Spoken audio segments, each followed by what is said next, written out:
प्रखंड के गढ़िया गांव में रहिका प्रखंड निवासी तरुण झा का शव एक खेत में संदिग्ध अवस्था में मिला।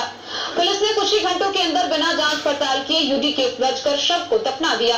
इस मामले में मृतक के बड़े भाई ने मॉब लिंचिंग में हत्या का शक जताते हुए प्राथमिकी दर्ज कराई है।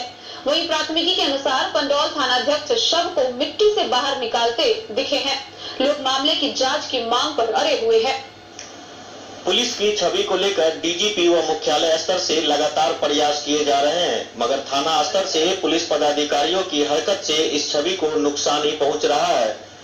कुछ इसी तरह का मामला जिले के पंडौल थाना में सामने आया है, जहां एक अधेड़ की संदिग्ध अवस्था में मौत की जांच की जानी चाहिए। एक शव को दिए जाने वाला सम्मान मिलना चाहिए, लेकिन वह ऐसा हुआ नहीं। ऐसा कुछ नहीं किया गया। इसकी वजह से पुलिस कई स्तरों पर ऐसा काम किया जिस पर सवाल उठ रहे हैं। स्वजनों की शिकायत है कि मॉब लिंचिंग में उसकी हत्या की गई है। पुलिस जांच के बदले मामले को दबाने में लगी है। रहिका प्रखंड के सौराठ के तरुण झा का शव संदिग्ध अवस्था में पंडौल के भगवतीपुर पंचायत के गढ़िया गांव के एक खेत में सोमवार को मिला। पुलिस ने यूडी केस दर्ज करते हुए शव का मंगलवार को पोस्टमार्टम कराया। इसके बाद जल्दबाजी दिखाते हुए कुछ घंटों के अंदर ही प्रखंड क्षेत्र के एक जगह पर दफना दिया। इसकी सूचना मिलने पर स्वजनों ने शव को इस तरह दफनाए जाने का विरोध किया। वहीं तरुण की मॉब लिंचिंग व हत्या का शक जताते हुए प्राथमिकी दर्ज कराई गई है। मृतक के बड़े भाई वरुण कुमार झा के आवेदन के अनुसार तरुण सोमवार सुबह किसी को बिना बताए घर से कहीं चला गया। पता नहीं चलने पर सोशल मीडिया का सहारा लिया गया। इसमें गढ़िया के आसपास के लोगों ने तरुण के शव की तस्वीर भेजी। इससे उसकी पहचान हुई। मामले के बारे में जानकारी के लिए थाना पहुंचने पर बताया गया कि शव को कहीं दफना दिया गया है। थाना अध्यक्ष अनुज कुमार ने शव को सुपुर्द करने को कहा गया तो उन्होंने इसकी प्रतीक्षा करने की बात कहते हुए कहीं चले गए। इसके बाद उनका मोबाइल स्विच ऑफ हो गया। प्राथमिकी के अनुसार थाना अध्यक्ष पंडौल मधुबनी मार्ग में तरुण कुमार शव को मिट्टी से निकालते नजर आए। इस घटना के बाद लोगों ने हंगामा शुरू कर दिया। सूचना पर सदर डीएसपी कामनीवाला देर रात उक्त स्थल पर पहुंची। लोगों ने तरुण की मॉब लिंचिंग में हत्या की बात कही। साथ ही थाना अध्यक्ष की गतिविधियों पर भी सवाल उठाए। इसके बाद जमीन से निकाले गए शव को स्वजनों को सौंप दिया गया। वहीं डीएसपी कामनीवाला ने मॉब लिंचिंग की घटना से इनकार किया है।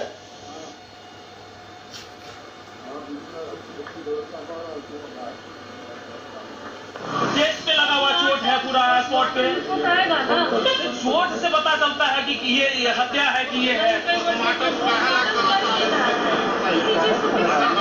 हम आपको फोटो दिखाते हैं, हम नहीं हमको दिखा रहे हैं, हम दिखाते हैं आपको किस टाइप का उसका स्थिति है।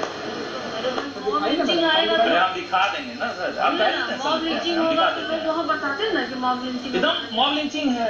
कैसे उसको प्रूफ कीजिएगा? 100% बता रहे हैं मॉब लिंचिंग। आप प्रूफ जांच आपको करना है। अभिषेक जी प्रूफ आपको करना है। आपके तो जैसे नहीं चिल्ला सकते। मेरी बात सुनिए, यूडी के स्टैंड हुआ है, अगर आपको लगता है तो आप लिख के दीजिए। वो कहाँ जा रहे हैं तो उससे हम लोग कहाँ हट रहे हैं? आप लिख के दीजिए। अगर जेन्युइन होगा तो जो है लिख जाना पड़ेगा। बिल्कुल होगा, उसको कोई इशू नहीं, वो चेंज हो जाएगा। देखिए 2 दिन के बाद कहीं पता नहीं चला। फिर अगले दिन ही प्रयास किया गया। थाना से संपर्क करने पर कहा गया कि आप अपने स्तर से पता कर लीजिए, उसके बाद मुझे का रिपोर्ट दर्ज कीजिएगा। आगे सोशल मीडिया के माध्यम से दिनांक 26/5/2020 को हमें पता चला कि गढ़िया गांव के आसपास सब देखा गया है। वहां से प्रशासन द्वारा आनन फानन में 25 तारीख को ही उसका पोस्टमार्टम करवाकर लाश को दफना दिया गया, जबकि हिंदू रीति रिवाज के मुताबिक न तो दफनाया जाना चाहिए था और न ही उसे निर्धारित समय से पहले उसको दफनाना चाहिए। तब हम लोग थाना पहुंचे। पंडौल थाना के अंतर्गत आता है गढ़िया गांव। वहाँ के जो थाना प्रभारी हैं वो वहाँ नजारत थे।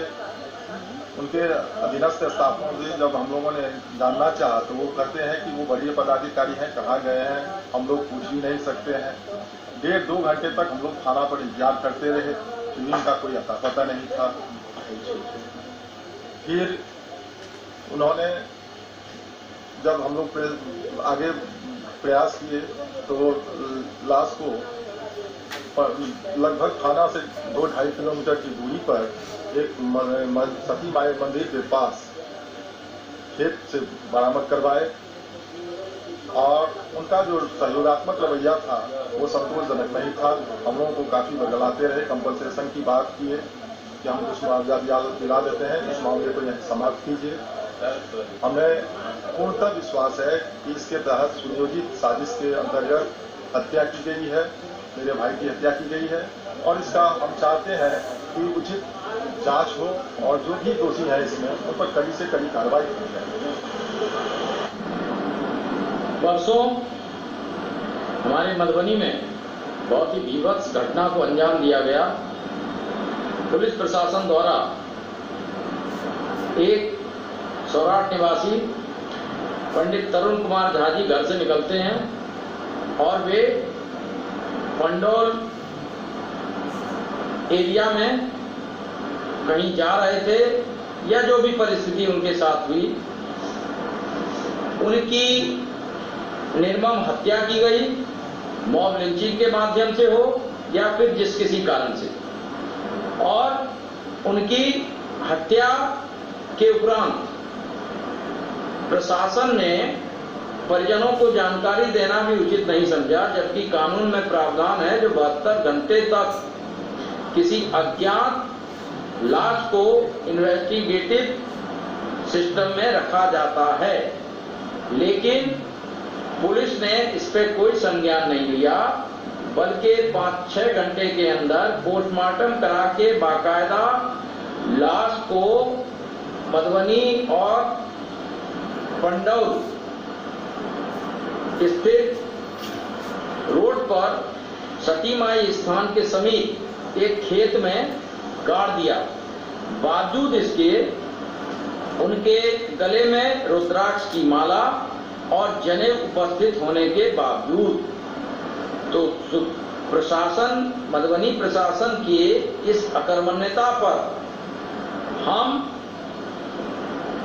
अपना खेद व्यक्त करते हैं, भर्त्सना करते हैं, निंदा करते हैं और चीफ मिनिस्टर बिहार सरकार से ये मांग करते हैं जो वे परिजनों को उपयुक्त मुआवजा और इस घटना की निष्पक्ष उच्च स्तरीय जांच करके रिपोर्ट सार्वजनिक करे, दोषी पदाधिकारियों और व्यक्तियों पर अविलंब कार्रवाई हो, वरना कांग्रेस पार्टी आपके इस